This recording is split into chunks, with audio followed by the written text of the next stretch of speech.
Weekly email. Context is key when teaching young children, and this is part 2, reflecting on the why. I hope you've had a good week and that you can remember back to last week's email, given that this one is so closely related to the content of that. If you'd like to refresh your memory, you can watch it on the video just before this one on YouTube. Just as a reminder, I outlined how paying attention to the context surrounding a very young child who had recently moved into a new country, culture and setting enabled us to begin to make a connection between us.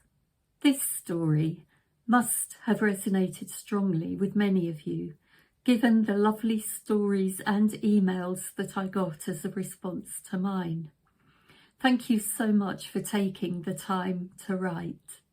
In fact, as a result of receiving so many responses, this has got me thinking, plotting and planning. But more of that in next week's mail. I'd just like to share a shortened version of a wonderfully heartwarming story I received during the week from Becky. I had a similar experience this year with my Saturday morning music centre group. We're called Beetroots and are currently a very small group who learn through musical games, songs and rhymes, with plenty of Kodai rhythm reading thrown in. We were recently joined by a girl from China who came to us with no English. I would do my best to sign what I wanted the children to do and speak as clearly as I could to aid her understanding. But she always had such an expression of intense concentration on her face, and maybe after about 8 sessions, I was none the wiser as to whether she was understanding anything I said.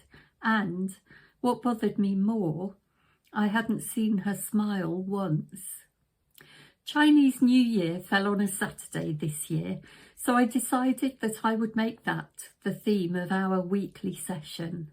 I tracked down a Chinese lion puppet and the children took it in turns in making it move around to our rhythms and songs. We then turned our coffee train chant into a lion dance by covering ourselves in a parachute and moving around the room. Suddenly, the silent child came alive and wanted to stand at the front of the line to lead the procession. I nearly cried when I saw the smile on her face. Even her mum was beaming at the end of the session and had used Google Translate to tell me, "Lion dance, very good."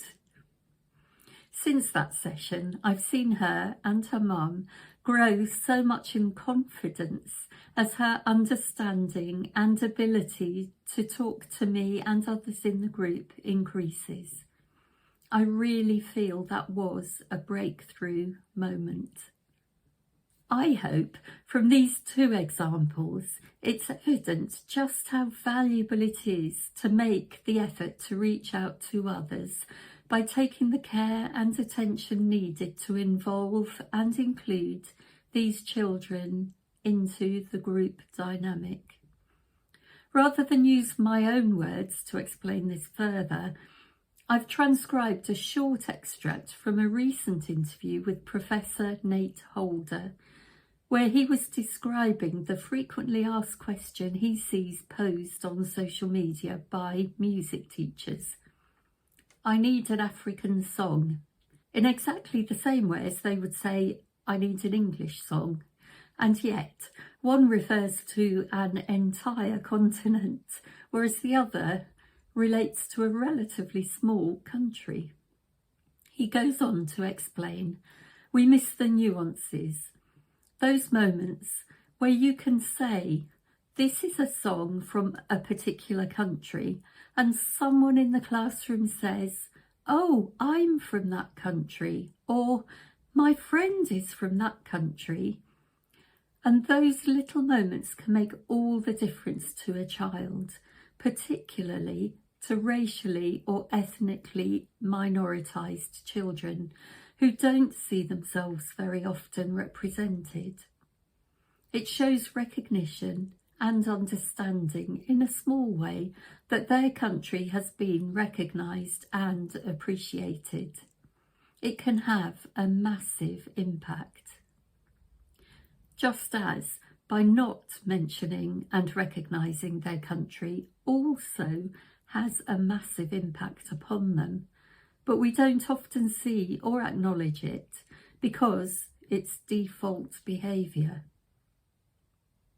There's so much meaning to reflect on in this statement. It refers to a genuine and committed effort to represent the value of diversity in detail and with respect and understanding. Perhaps we could all work on making those small nuances more apparent in the week ahead. And with very best wishes from myself, Claire, and the Musicbuds team. And see you again next week.